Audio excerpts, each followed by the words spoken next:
Om.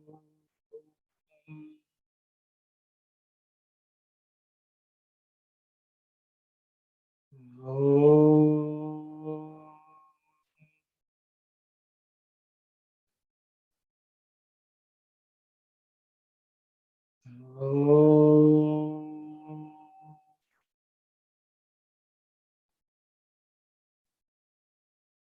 Saira, just to recollect what we discussed last week, Swami is telling us as part of meditation, our goal should be to achieve that by which everything is achieved, by knowing that everything is known, which is God Himself. And Swami does not want us to focus on the drops along the way. I think it is in relation to what Swami says, in meditation, there may be various things achieved, small things, but they can sometimes distract us from the main goal, which is reaching the Lord. By achieving Him or that entity, everything is achieved. So that's what Swami was telling us, and we were discussing a lot about that before we left. I think we were also talking about the flood or the pravaham or the flow, which Swami wants us to focus. We have to jump into the river, which is going to the ocean, and take the journey to the ocean rather than playing at the banks of the river, playing with the water. So I think those were some points which we discussed before we stopped. So we can continue from where we left off, Saira. Bhakta, then what are we to seek, Swami? Swami, seek and desire the principle of everything, that which if known, everything is known, that which if seen, all is seen and understood. Do not seek for the drops in your attempt to know the flood. When you have attained the ocean, the basis of all the drops, you will not have the delusion of the drop. Bhakta, some sadhakas picture to themselves during dhyanam the Guru. Is that correct? Swami, the Guru shows the path. He teaches what is beneficial. So he has to be shown respect and gratitude, of course. But the Guru should not be taken to be all powerful and all inclusive. Of course, the Lord is in everyone as the Atma. Give each one the status that is his due and not more. Okay, thank you very much, Kalpini. I think we discussed this also about the second paragraph about the Guru should be given the respect the Guru deserves and not more. And I think Swami is sort of saying that we should not equate the Guru with the Atma, the Paramatma. I think that was also discussed. So I will pause here. If anyone has something to share, any thoughts you have on these two paragraphs, please do so. If not, we can move on. Saira. Arun, Saira. Saira Manti. Which chapter will it be in Telugu? Sandeha Nivarini. The last but one, Auntie. 17th, is it? Yes. 16th. In English, 16th. I think in Telugu there are 18 chapters in total. Okay. I think. Okay. Yeah. So it must be 17. 17. Yes, Auntie. Thank you.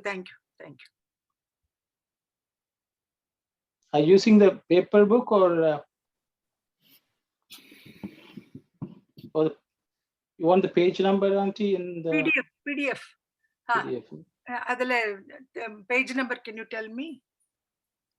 Yeah, wait one second. 132.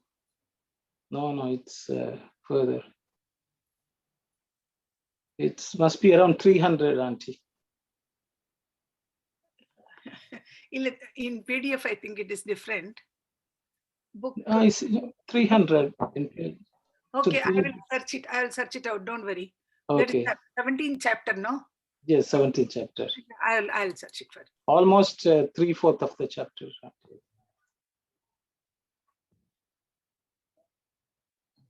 Guruve Talli Tantri Devamu and Aina, like that. That's the way it goes. I'm okay, Arun. Thank you. Okay, thank you.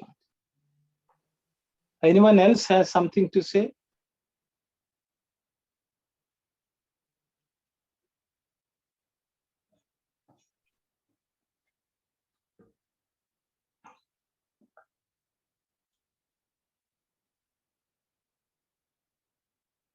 Well, if there's none, I think we can move on to the next. Bhakta, but some great men declare that the Guru is both father and mother, that he is Brahma, Vishnu, and Maheshwara, all in one. Swami, based on the Atma, that is correct, but such Gurus are rare. You can speak of him as father, mother, God, etc., on account of love and regard. That is all. How can he be so, in fact? As loving as the mother, as protective as the father, you can say. But then, what do you say of those who gave you this body and brought you up, even before you got the Guru? First and most important, be grateful to the mother and the father. Serve them, make them happy, respect them. Respect the Guru as the person who shows you the path, who looks after your progress and is interested in your welfare. Worship the Lord as the witness of everything everywhere, as the master of creation, preservation, and dissolution, and as the all-powerful one. Remember, you can consider only the Lord as the universal form and as the universal friend and protector. All others have to be treated for just their individual status, the mother as mother, the father as father, the guru as guru. In truth, these cannot be one. Ponder over this. If you seek Atma Sakshatkara, the vision of the Atma, you have to install in your dhyanam the form of the Lord, the universal Atma, which you like most, and not the picture of your Guru. It is not proper. The Lord is of a status higher than the Guru, is it not? Of course, have his words as the foundation and try to attain the origin of all things. That will give the fruition of all efforts. Thank you very much. So I think Swami is very clearly and very directly telling us how and what we should do during meditation, and the place we should give to our mother, father, a preceptor, or a guru. And so that's what Swami is very clearly saying. So I will stop here and I will open it up for any comments from the participants. Saira.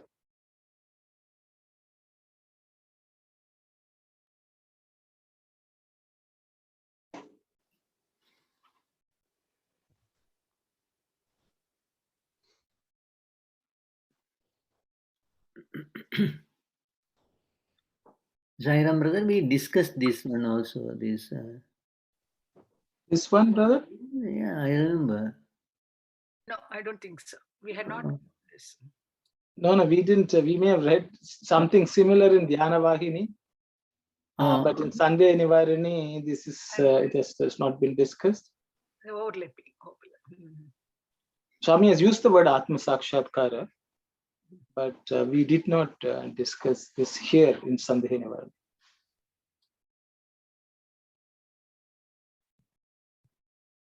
Especially in relation to the mother, father, guru, and things like that. Swami is not discussed. Okay. Do we find the guru about guru in the Dhyana Vahini? No. Did we? No. No, we were talking about gurus. The people are placing and they are guru in the heart, and whatever it is. I think you discussed it because you had mentioned it, but we did not read this paragraph. Okay. Thanks. That's why you may be feeling that, yes, but we did not read or discuss this. Okay.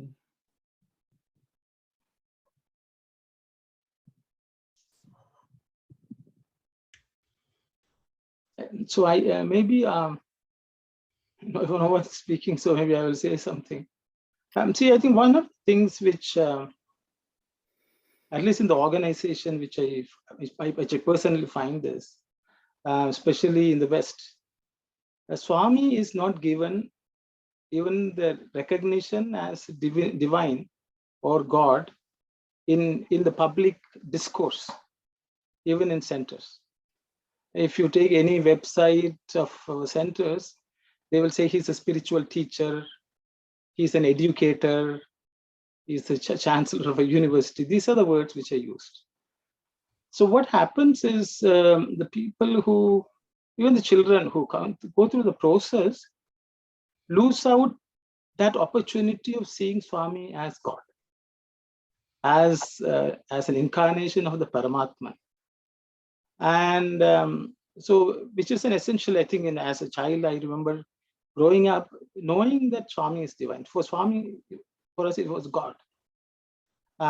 If we do not instill that thought, if we do not instill that faith, I think we may be doing disservice to ourselves and the future generations of getting this Atma Sakshatkar.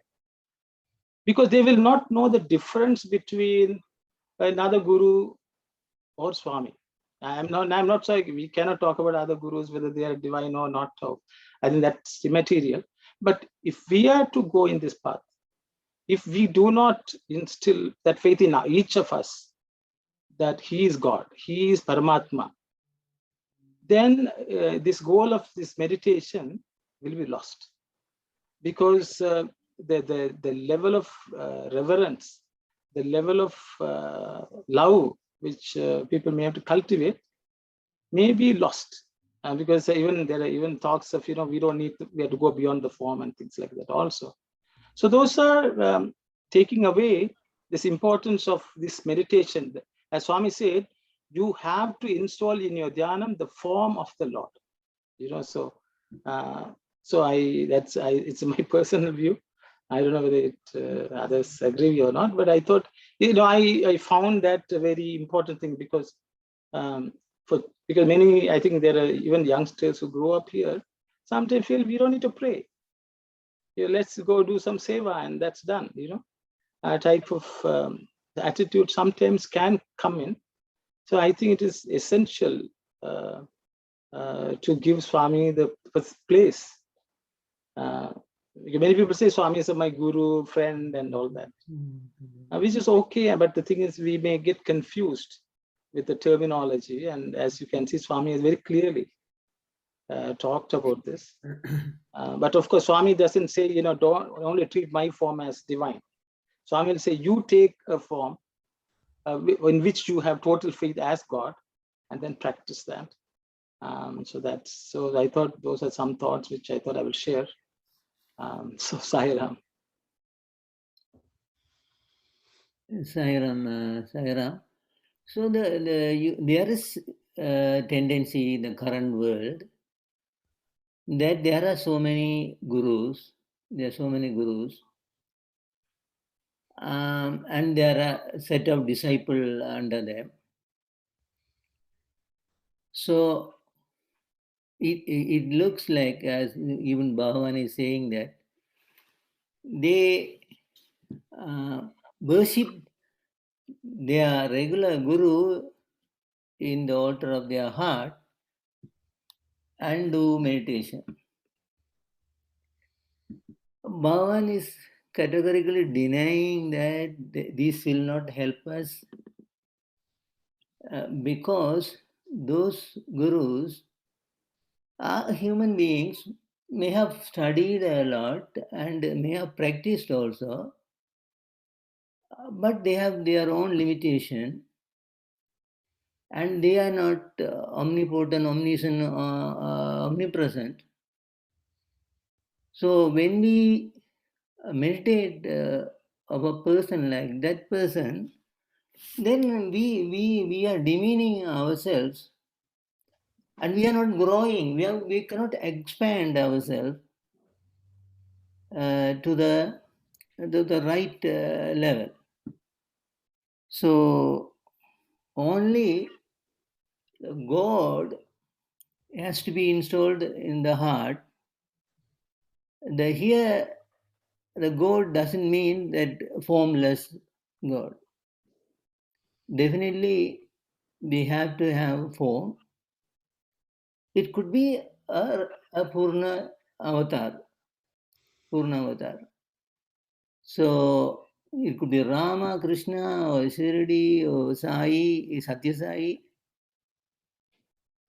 Because we know their glory and the grandeur of them, and we know, we have seen their omniscient, omnipotence, omnipresent nature of them. So it is only the meditation on them, on those type of form only, will elevate us. That idea is given here. Even the last satsang I also spoke about it, but I enlarged it. Thank you, Sairam. In Telugu version, Swami is very clear about it. Shall I just read it from Telugu version, please? Yeah. Arun is muted. Yeah, he's not Oh, seen. sorry. Okay. No, I wanted to reach those 2 lines, 3 lines for what Yes, Swami. Auntie. Yes, please. ఆత్మ సాక్షాత్కారమును అనుభవించవలెనన్న ఆత్మస్వరూపుడయ్య పరమాత్మను సగుణ నిర్గుణ స్వరూపములందు ఏ రూపము రుచించునో, whatever form you like to have, దానిని ధ్యానమును కొనవలెను. You have to bring that form into your dhyana. గురువును చిత్రించుకొనుట అంత ఉచితము కాదు. It's not very fair to proper to have guru's the form in your dhyana. Guruvu kante adhika sthanamunu daivam annadi kada. Beyond guru there is daivam. Guru vakyamulunu adharamuga unchukoni, whatever guru has said, whatever has guru's vakya, those advices given by guru, we can keep it as adharam, that is as the foundation. Adhishtanamunu ponduchute అన్నిటికీ ఫలితము చిక్కినట్టుగును. So it's only he can be an adhara on the basis of the Guru's Vakya. We can have the form of the Lord Paramatma in our dhyanam, so that if we have to have Atma Sakshatkara. Sairam. Thank you, Auntie. Kalyani, is there some more section? Does this paragraph continue in the next slide? Oh, yes. Okay, that's okay. I just asked. No problem. Sairam, brother, I have a question in regards to this paragraph where Swami is saying you have to consider the Lord as a universal form and universal friend and protector. Whereas we sometimes say mother, father and all, that is to relate to the like a feeling, maybe something that need to be understand clearly. What is Swami is trying to tell in that? What is Swami trying to say? That is a universal form. That's the way you have to consider the Lord. But sometimes we say he's our father, mother. That is Swami saying that is something different.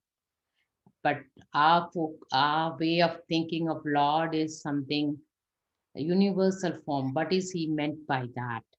So I'm trying to understand these things on this paragraph, please. Thank you, Sairam.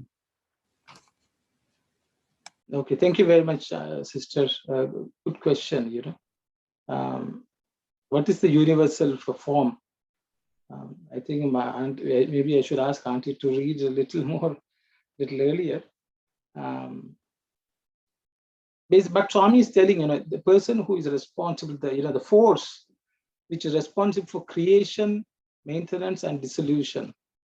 And that form means that is all encompassing. You can create anything, which is what Brother Sivadas said, omnipotent, omnipresent. We have to we have to imagine a form like that. We have to give all that gunas. That's why Swami also used the word saguna, nirguna.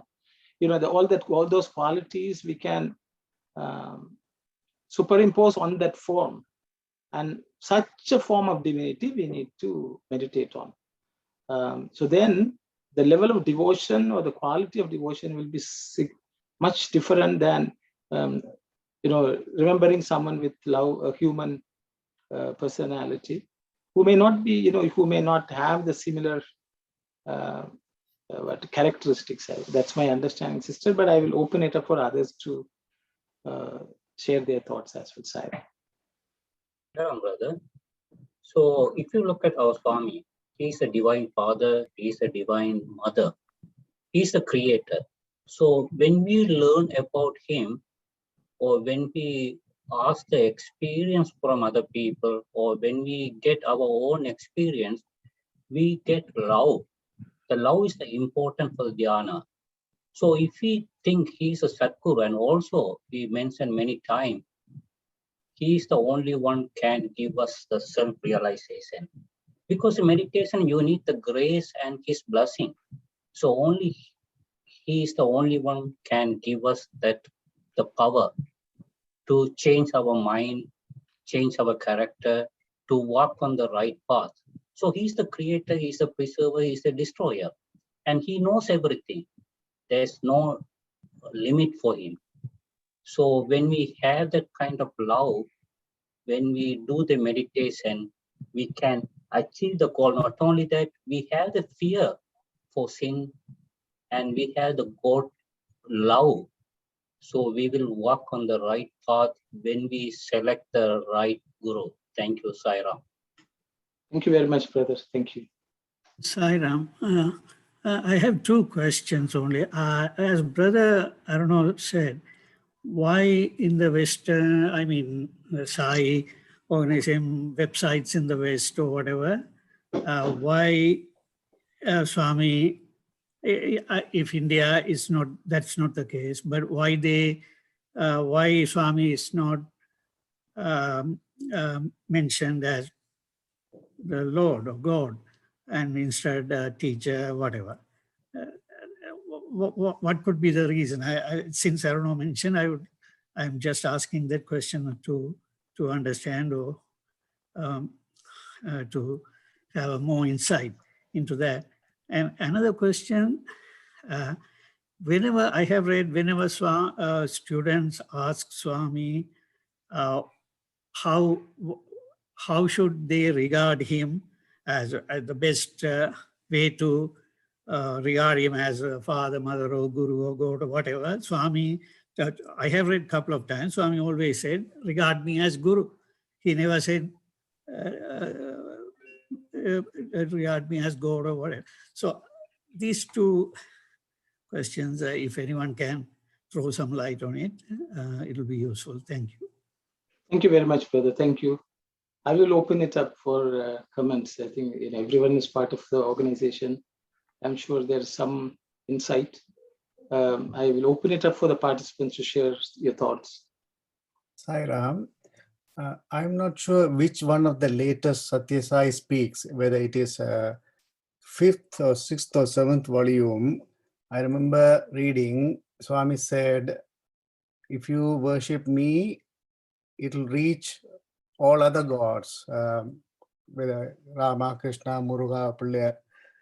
Also, the other way is true too. If you worship Jesus or Murugan or Pullayar, Krishna, Rama, it'll reach Swami. Swami gave darshan to Ganesh devotees as the Ganesh. Swami gave darshan to Venkateshwara darshan, Krishna, Rama darshan, all different forms darshan Swami gave. To Mother Ishvarama, he gave Rama, Kodanda Rama form darshan. So I think, I don't know, Swami is all gods. We just have to pick one form that we are more close to and then do meditation. Thank you, Sai Ram. Thank you very much, brother. Thank you. Sai Ram. So my opinion is, Swami declared, Swami talked many times, I am the God. You people don't realize, you all God too. At the same time, he mentioned many times, I am the Paramatma, I am the creator. That is a reason sometimes he take the Shivaratri time, he take the lingam. But people look at that one as a miracle.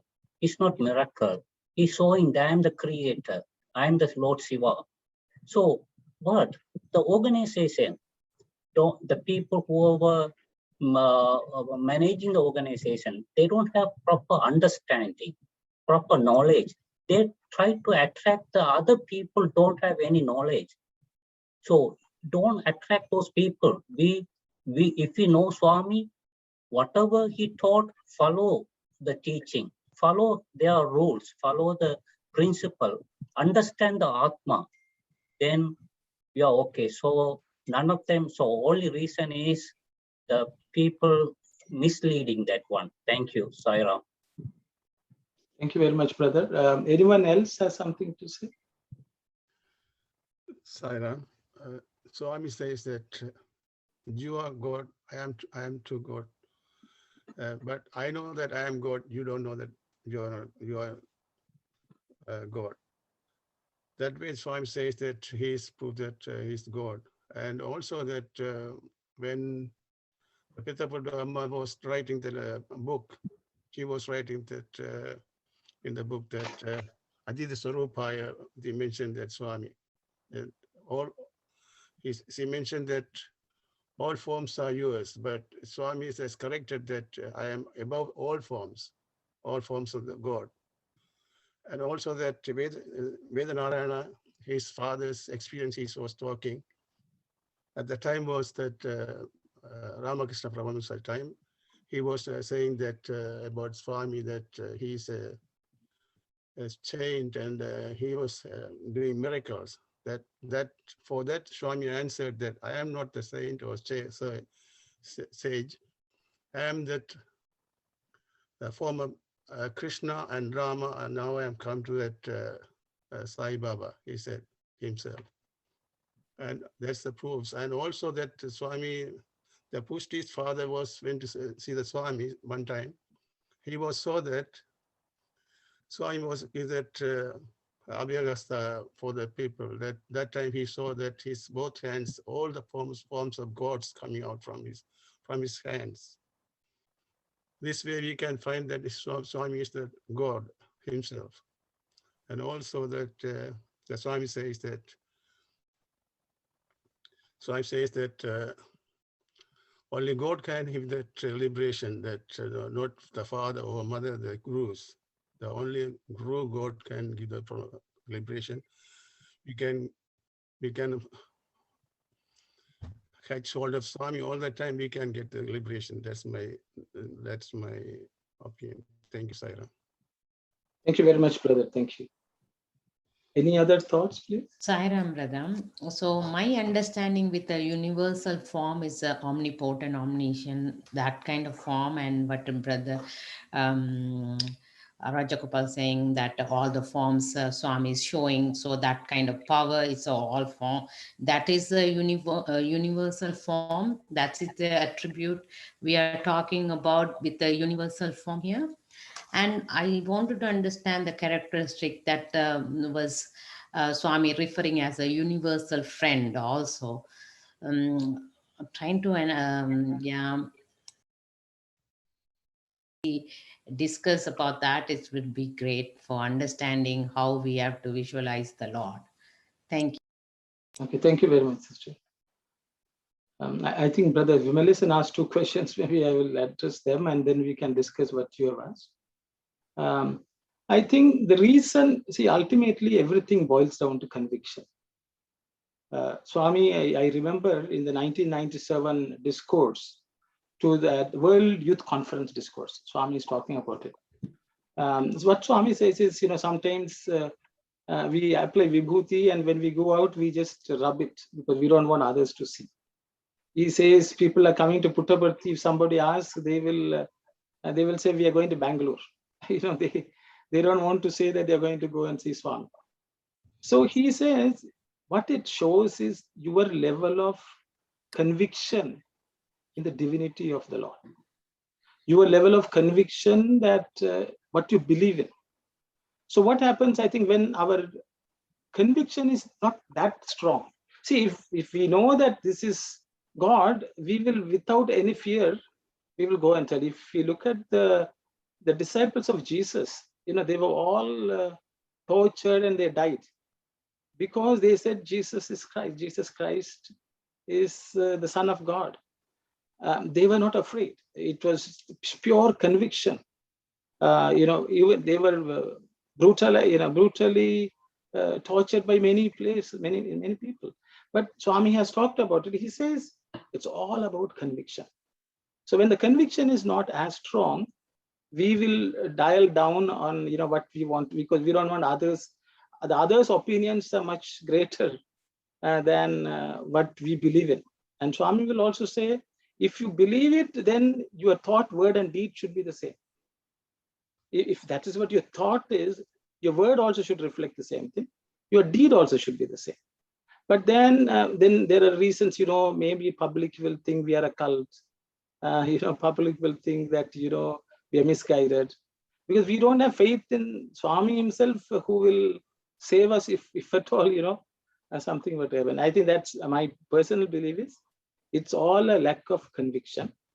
Number one. Number two, we think we can, by saying something else, we can attract people into our fold, which is also not very good, because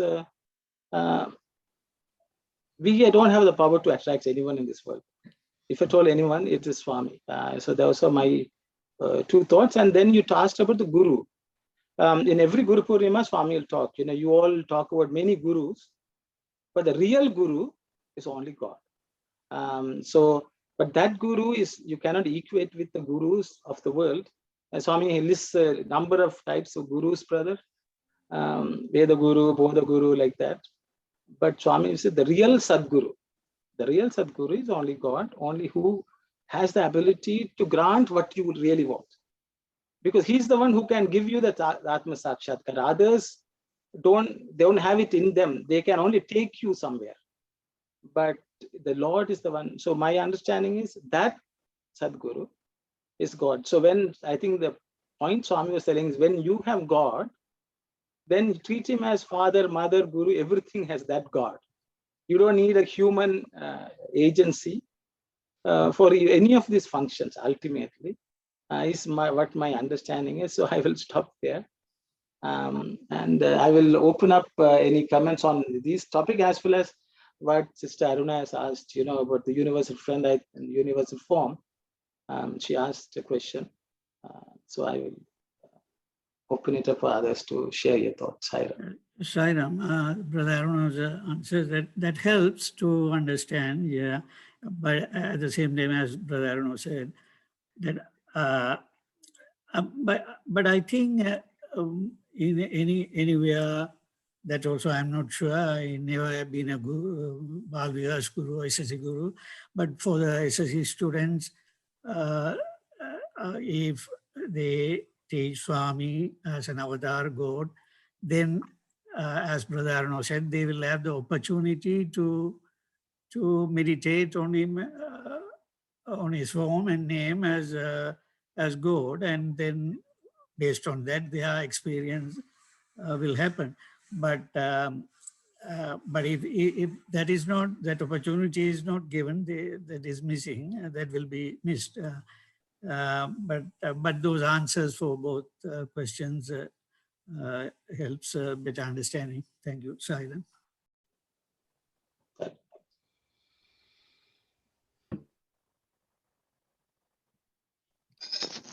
Any other thoughts from anyone, please? Sairam, this is Saku Aunty.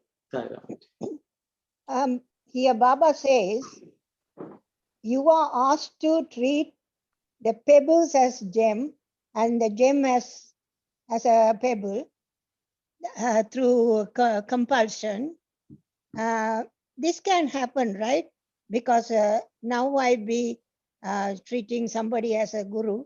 After a few years, I can change my guru to somebody else. So I am not convicted. At the same time, wherever I have joined, they can compel you to treat that leader as a guru. But that guru has no power to create, preserve, and destruction. All these three actions, they cannot do it.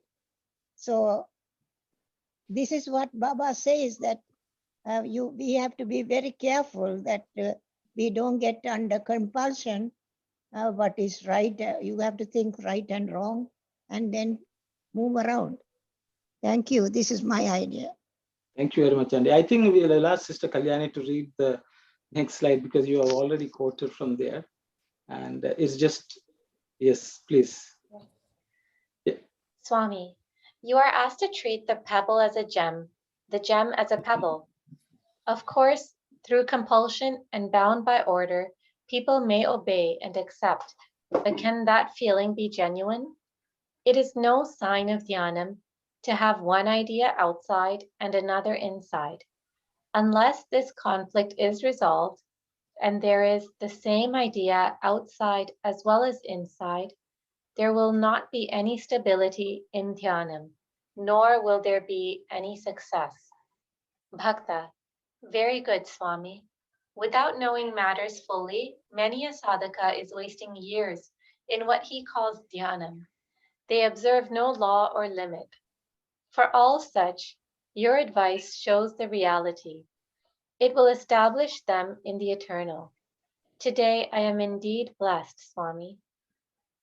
Thank you very much, Sister. I think some of the things which we discuss is Swami is also saying. What we feel inside, we should feel outside as well.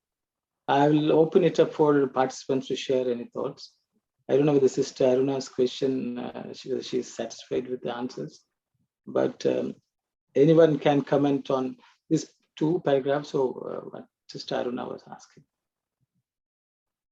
Sairam, brother, I cannot place it, but in these passages already, we see that some, they treat a regular guru like a, say, for a regular person and the elevated person now, and they treat him as their guru. That's okay. And they treat that person as equivalent to mother, father, creator, preserver, and destroyer. Tvameva mada, tvameva pita, tvameva bandhustasya, saka tvameva. Everything they are attributing the regular person to the regular person. That is a gravest error. And that's what I felt it when I was reading. I couldn't see the lines. But so if we want to say that prayer, Tvameva Mata, Tvameva Pita, Tvameva Bandhuscha, Saka Tvameva, Tvameva Taravinam. So these could be attributed only to a universal guru,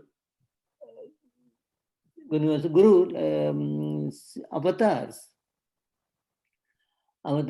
So that we have to be certain of that. And Saugandi also nicely said that. No, so they are like pebbles. The regular gurus are like pebbles, but we treat it as gem.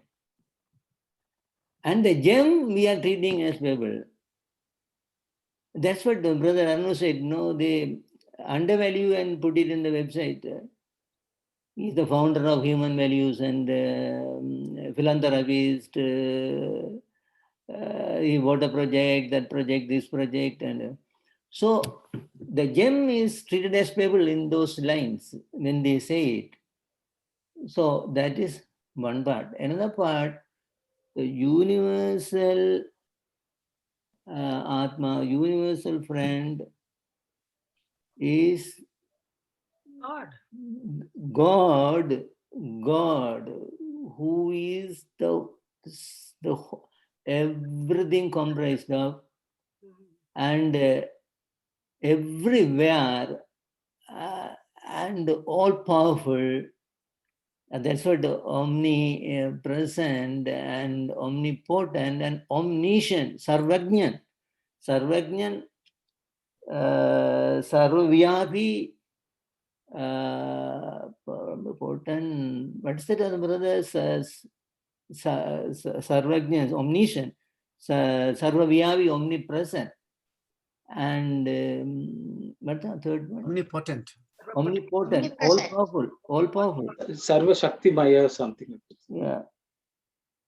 So these whoever has this is the universal Atma. So so the Baba, Sathya Sai Baba for us is the universal Atma, and friend also.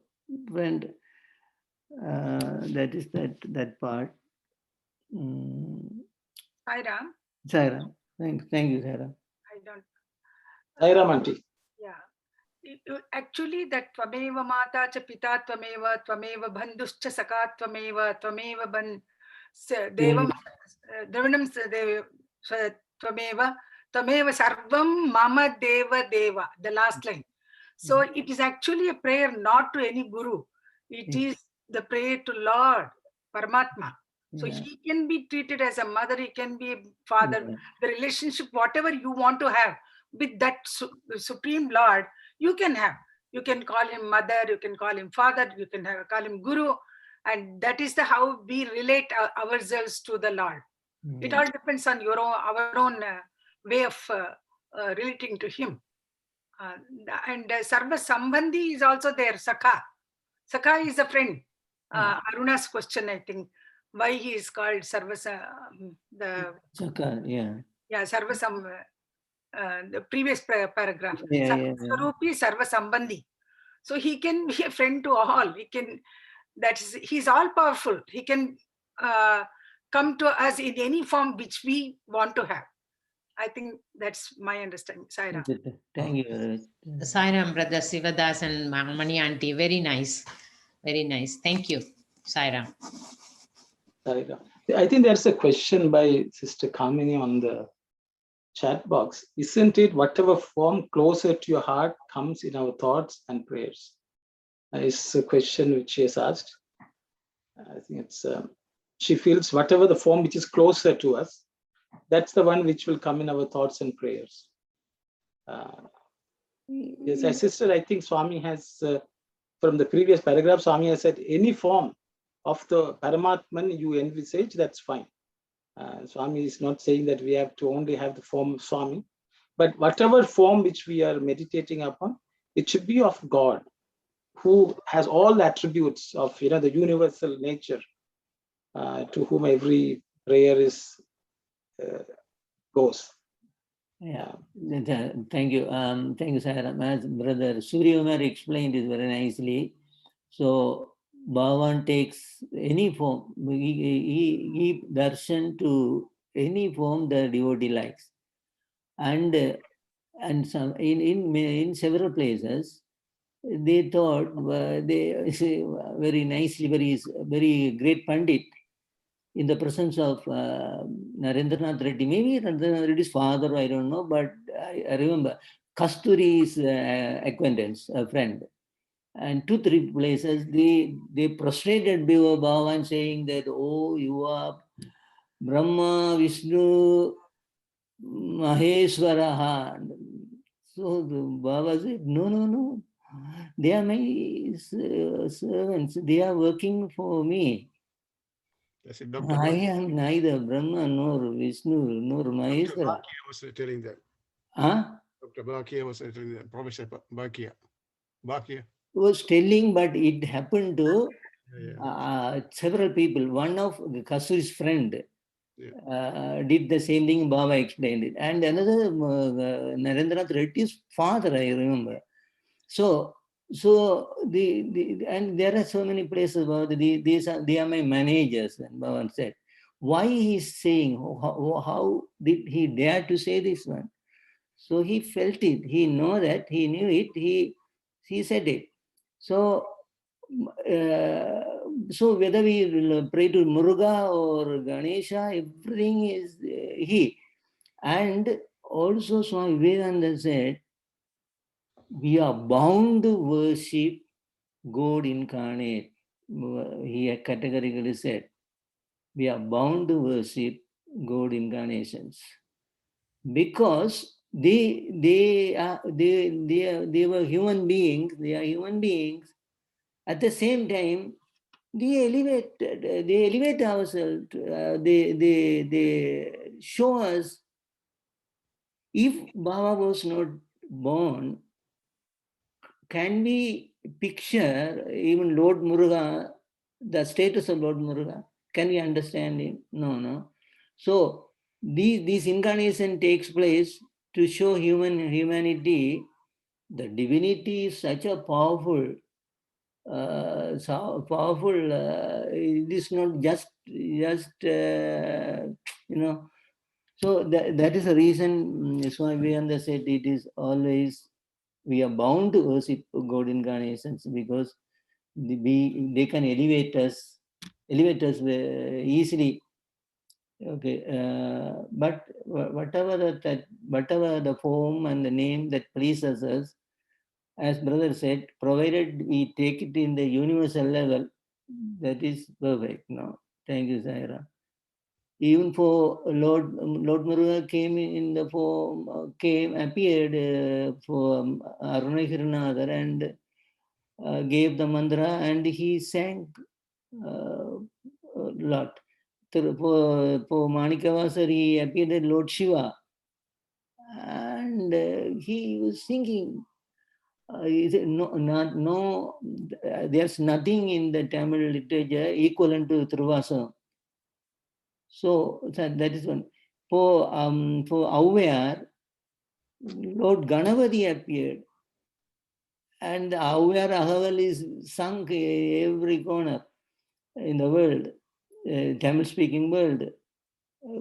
So Muruga came, and Ganesha came, Shiva came, and there are so many things we would have. We because we are Saivite, we know these things. Okay, thank you, Saira.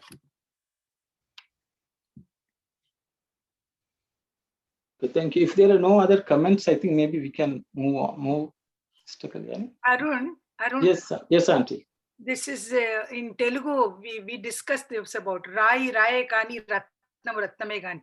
Yes, Pebble is a jebel. Until we come to a stage where in our dhyana where we accept equanimity, equipoise, then that feeling that gem and pebble are same, it will not come to us. We have to. I think we discussed it in our other Sandeha Nivarini session. Yes, Auntie. You can. Why don't you read and just? No. You guide. I remembered that. The Yes, pebble is a pebble, gem is a pebble. Sometimes what happens, we have to treat everything equally. So okay, whether you give a gem or you give a pebble, I will treat it as same. That kind of conviction will not be. It's not genuine. We take it as because of others. We accept. Yeah. We have to treat equally. That is not case. Swami is saying that a sadhaka, if he has to reach that level where he treats gem and the pebble as same, and showing that equanimity in his treating other things. So unless we reach that stage, we cannot say that. That's what I think we discussed that. Yes, right. Auntie. Thank you. So thank you very much, Auntie, for reminding. In the Telugu Vahini, there is a little more where Swami is telling the pebble remains pebble and the gem remains gem until we reach a stage of complete equanimity in our, where everything in this world becomes equal. When we reach that stage, at that point, you can treat the pebble as a gem and the gem as pebble. But that we need to know for ourselves. Otherwise, it is just lip service. Yeah. Saying everyone is divine and things like that. Swami says you need to come to a point where everything in this world is same. Total equanimity. Samatvam, which Swami has done. Even in your dhyana, to establish yourself in the dhyana, you need that samatvam, equanimity. That's what Swami is trying to refer to this pebble and gem. Saira. Yeah, that state is there, near to God. No, that state is that. Yeah, that Sairam. We have an example. Everybody knows that in Tamil Saivite, Saint Tirunavukkarasar treated the pebble and gem as equal, and he threw away when he was doing cutting the grasses in the streets of the temple. So Lord Shiva put pebbles and gold pieces and gem pieces in them, but he didn't care about. He threw both equally into the garbage. So that is a state that Andy, the sister, was talking about. Thank you. Thanks. Thank Thanks. Okay. Thank you. So, Mm. Sister Kalyani, you can move or a question. I was just wondering if what Swami says in the Telugu version for this line here, where Swami says, all others have to be treated for just their individual status, mother as mother, the father as father, guru as guru. In truth, these cannot be one. And I know we just discussed this, that, as long as we haven't reached that state, they're not one. But in truth, I thought they are really one. Like, so is that what Swami's saying? So I think, maybe I will say and others can join. See, Swami is saying, even though yathartha means, until you only relate to the inner essence of everyone, you have not reached that stage. Because in the worldly sense, it is not the same. Because you are not reached that essence, you are not relating to that essence within you and in others. Only that essence is the same. But the thing is, if you externally, if you look, relate, they are not the same. Your mother is different, your father is different, the teacher is different. So Swami says, Okkati Kadu, it is not one at all. In a normal sense, until you reach that stage where you only identify yourself as the inner essence. Okay. So I think that's, and I will ask Auntie. Auntie, you want to? Is that statement there where in truth these cannot be one? The truth part is there? Yes. Yathartha munaku anta okati kadu. Yathartha munaku means in reality they are not one. Okay. Okay, so that's yathartha means the meaning the way it is today. But if you view it from the point of view of the Atma, if you Atma Swarupa, if you look at that from that perspective, all are same. Talli, Tandri, Guru, everybody, father, mother, everybody is same. But the essence you are forgetting, and you are attaching the bodily attachment to a mother or a father. Then you call the father as father and mother as mother. But we have to give them due respect.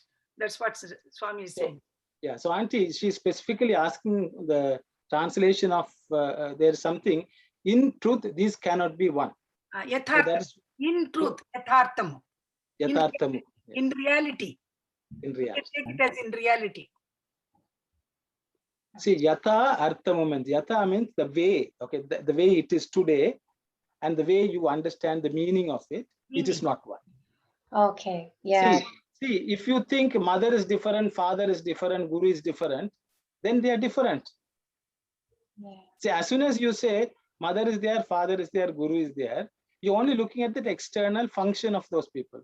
So as long as those words remain in your psyche, how can they be one? Okay.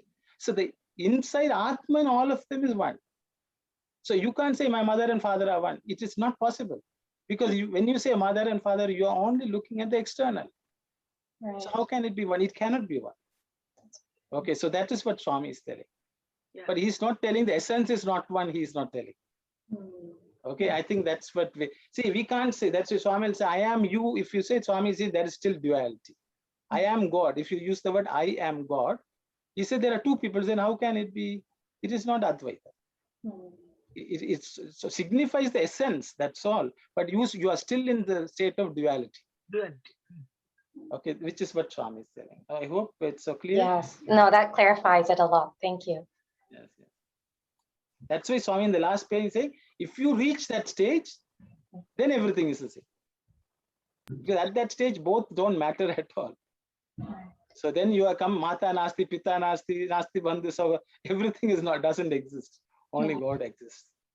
Okay, so that's it. Okay, so chapter 17, Bhakta. I have been anxious for a long time to ask you some things and to learn the answers from you. Today I have the chance.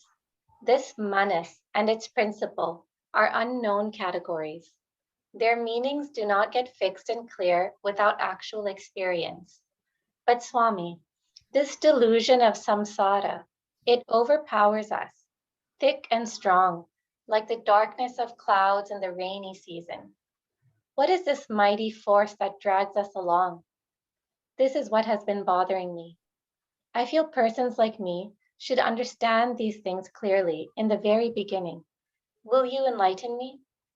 Swami, well, my boy, what am I to say?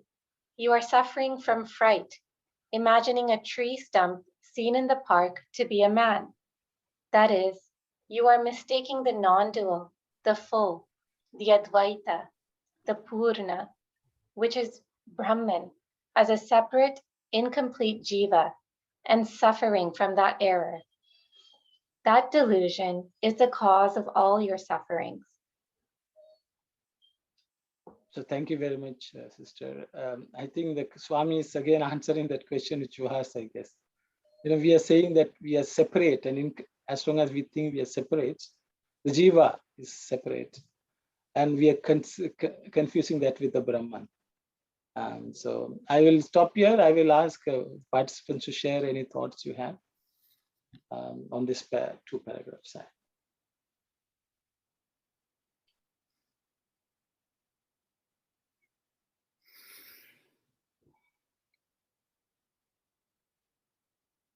The second paragraph, Advaitudu Advaitudanu Purnudu Aina Tannu. See, you are mistaking this, mistaking as you are that Brahman, you are that Advaita, you are that Purna. But you are taking it to be Jiva, and then you are in a Brahma illusion, and because of that illusion, you are suffering. That's what Swami is saying. Yeah. And you are separated, incomplete. We think like that, but we are actually Purna, and we are Advaita, without any second, non-dual. Sairam. Sairam. Sairam, brother, there's a nice example we learned before. We can take the three things: Atma, Jiva, and the Prakriti. The Prakriti is the Maya. So if we take Atma and the Prakriti as a mirror, so from the Prakriti is a reflection, or maybe the Bimba is the Jiva. We are seeing that one. Once we remove the mirror, there's no Prakriti, no Jiva. The remain is Atma, the Paramatma. Thank you, Saira. Sairam, brother, Sairam. Anyone else would like to share any thoughts, please? Sairam, in the following passages, more details are coming. Okay. Yeah, that's what. So maybe when we will read, Sister Kalyani, maybe read, because this is something like an introduction to the topic like this. Bhakta, how then did this delusion come about? Swami, you slept, and so you dreamed. You slept the sleep of Ajnana and Moha, and so you dreamed this samsara. Awake, and you will have no more dreams. When the dream is gone, the delusion also goes. Bhakta, Swami, what is this ignorance? What are its characteristics? How does it operate? Swami, that which is attached to the body and feels as I is the jiva. The jiva is outward faced. It believes all this mutable jagat and samsara. It is immersed in both. When the jiva ignores its Advaita Swarupa and forgets it, we call it Ajnana. Is that clear? Okay, thank you very much. Mm. I will open it. I think it's there's nothing for me to comment. I will ask others participants to share your thoughts, please.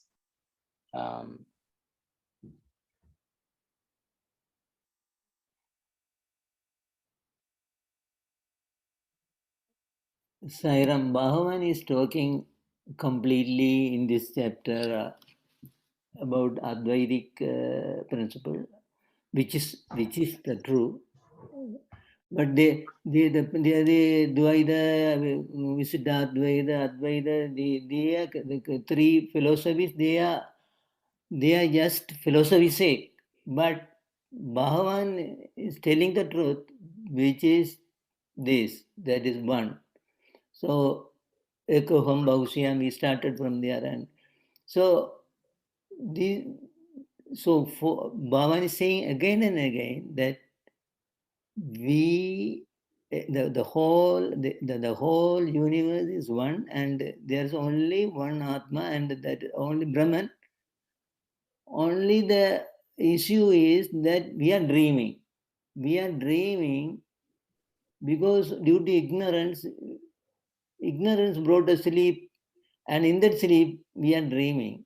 So we are dreaming that we are incomplete. We are separate from Brahman.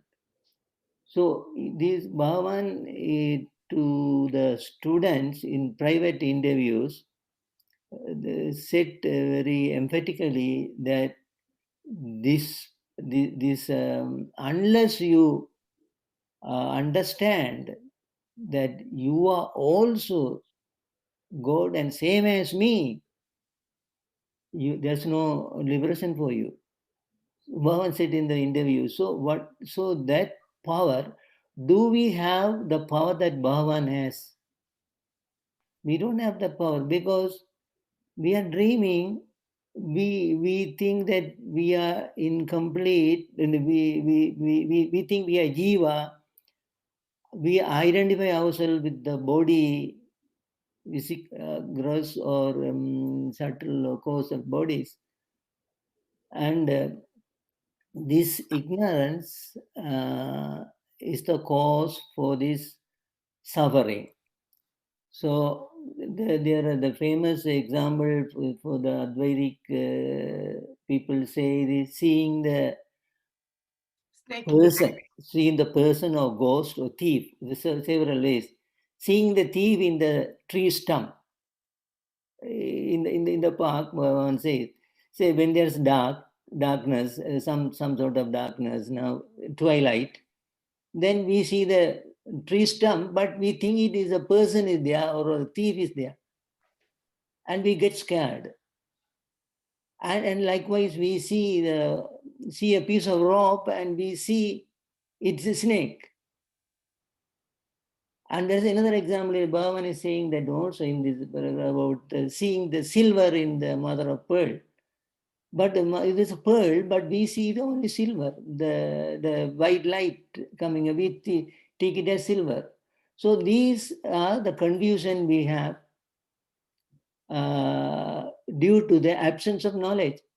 So in the darkness, we see this variation. So the suffering is caused by this ignorance.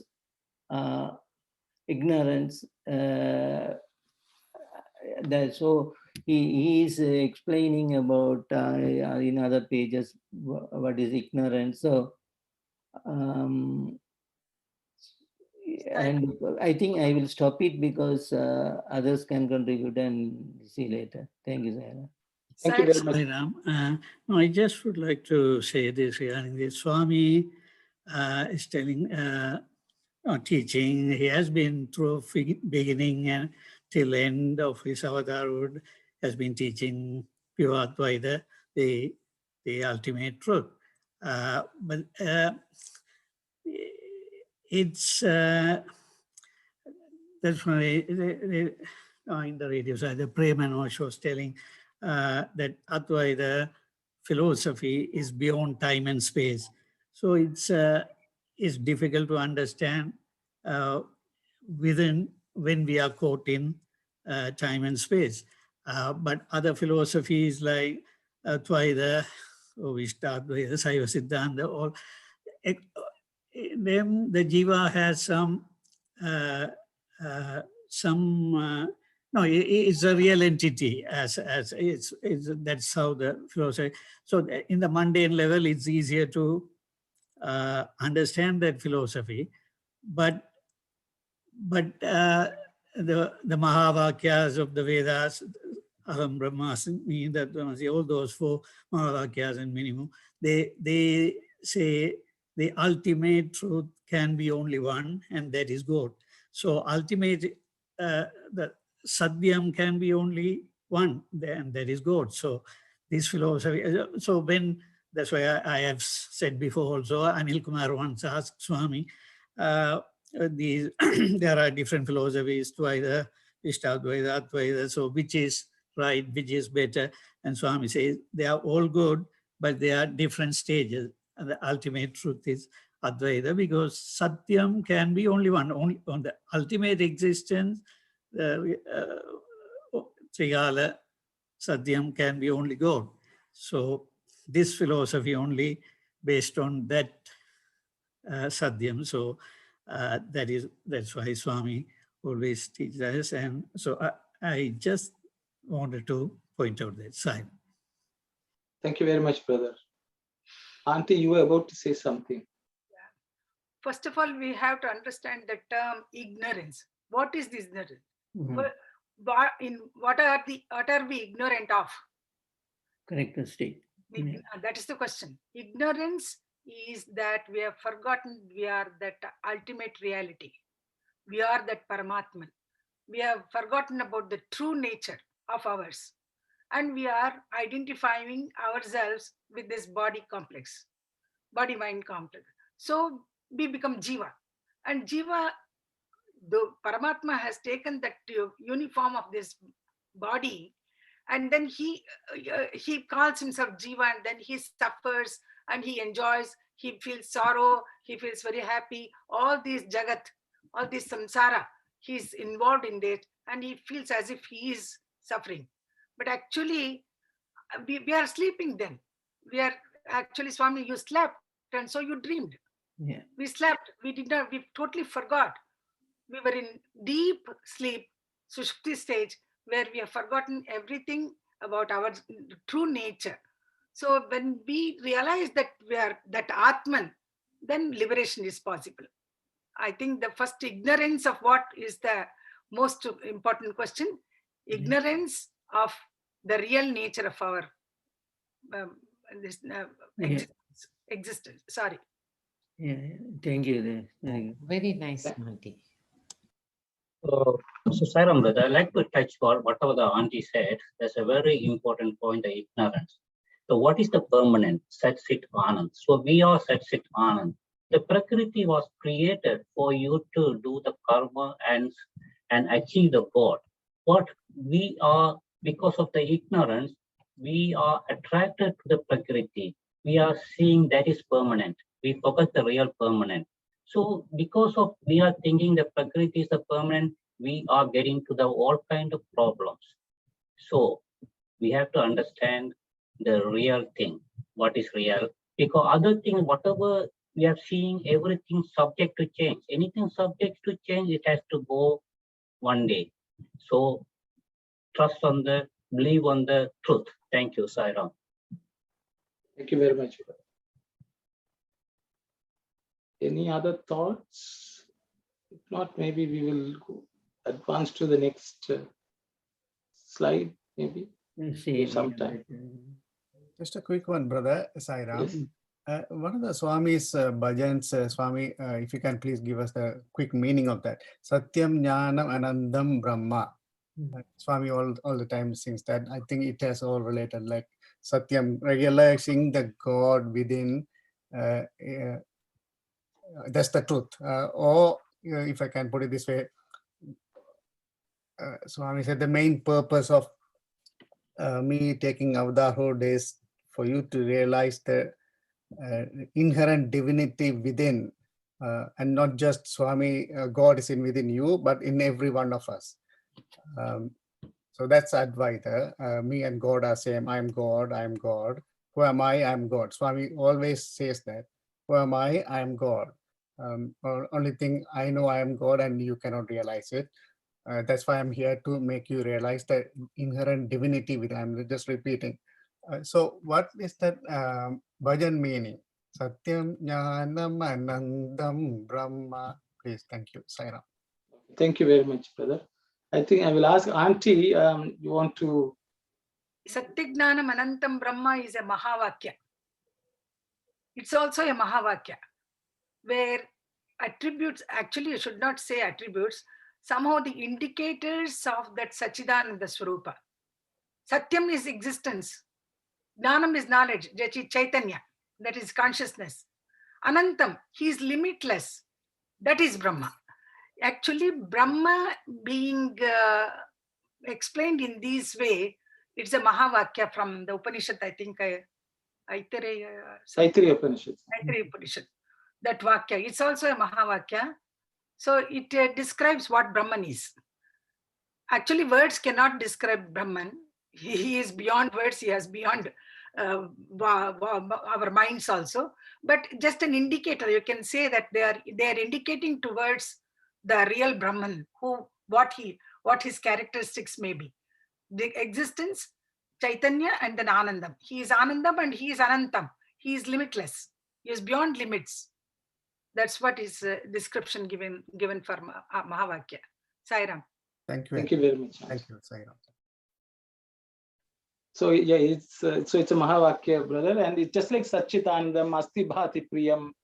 There are many ways in which the words actually fail to describe, but they are different descriptions of that Brahma Tattvam. So I hope. Sai Ram, brother. The first set of question when the auntie explained that you will realize your inherent divinity. So Swami, how here has been explained is when you're sleeping, when dreamed, that is kind of that is kind of you are living in a illusion side. Am I right? On like that's the description Swami is giving here. So when you wake up, then you come as a divine kind of everything happening in your life is like a dream. That's what Swami is trying to tell here. Yes, sir. Samsara means here whatever in the worldly thing, whatever is happening, it's a dream. Is that the Swami saying?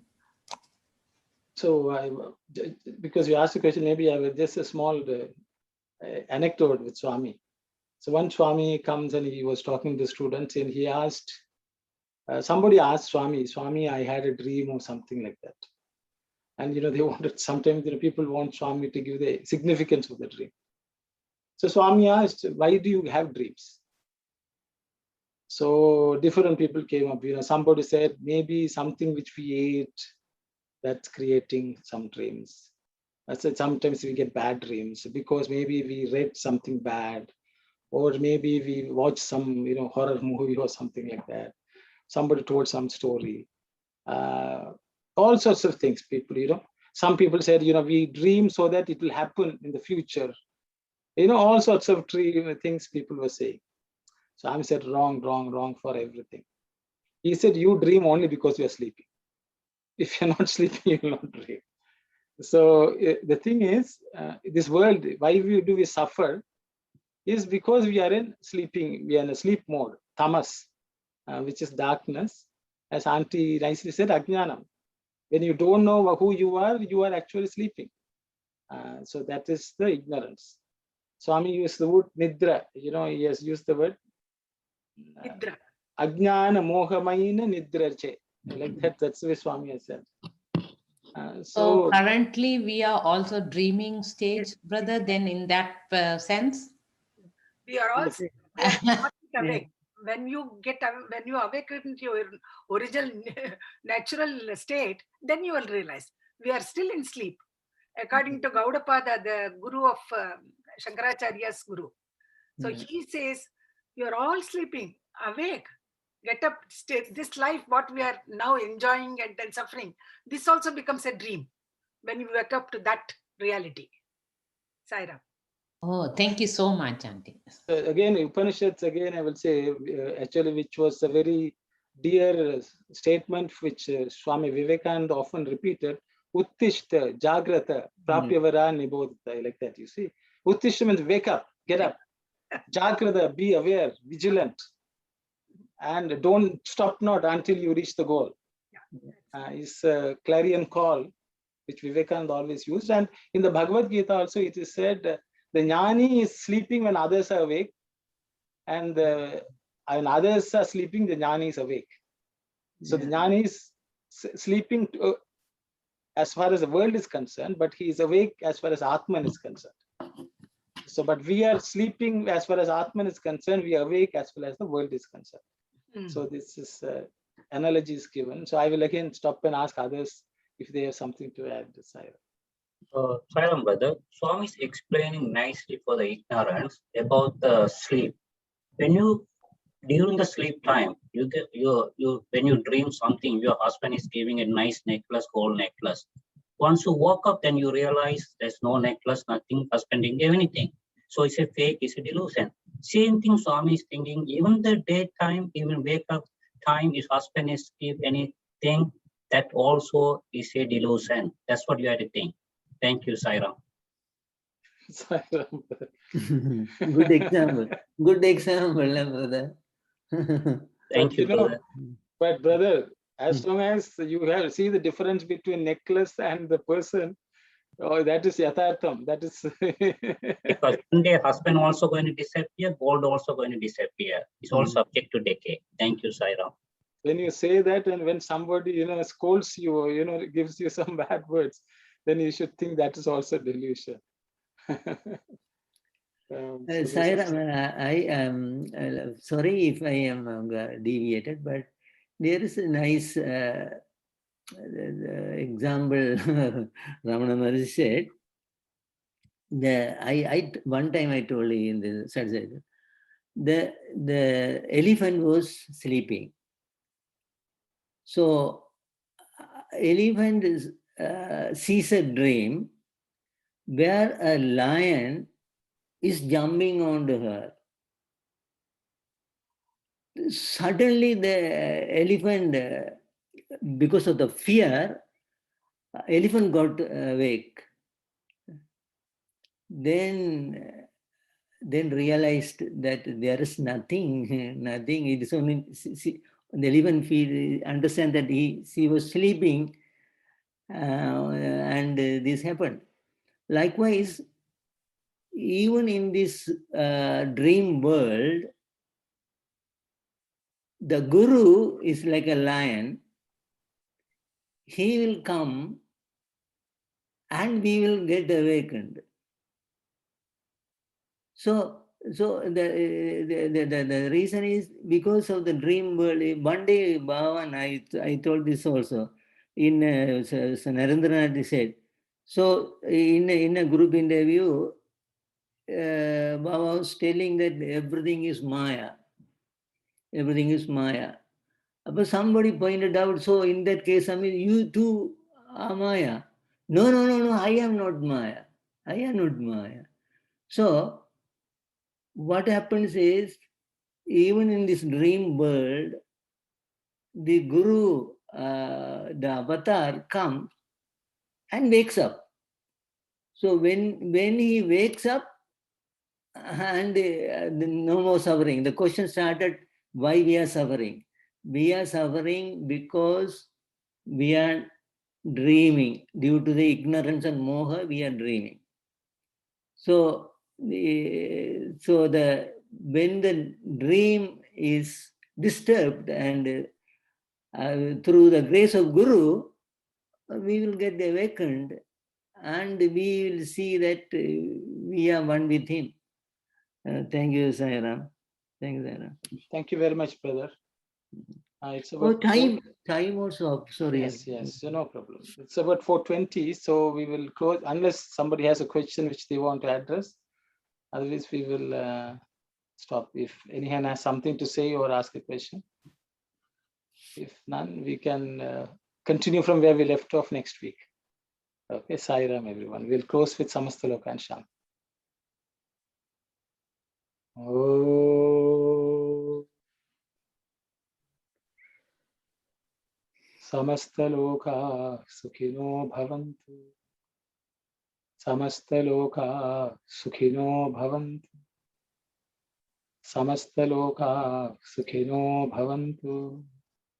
Om Shanti, Shanti, Shanti. Sai Ram, everyone. Sai Ram. Sai Ram. Sai Ram, brother.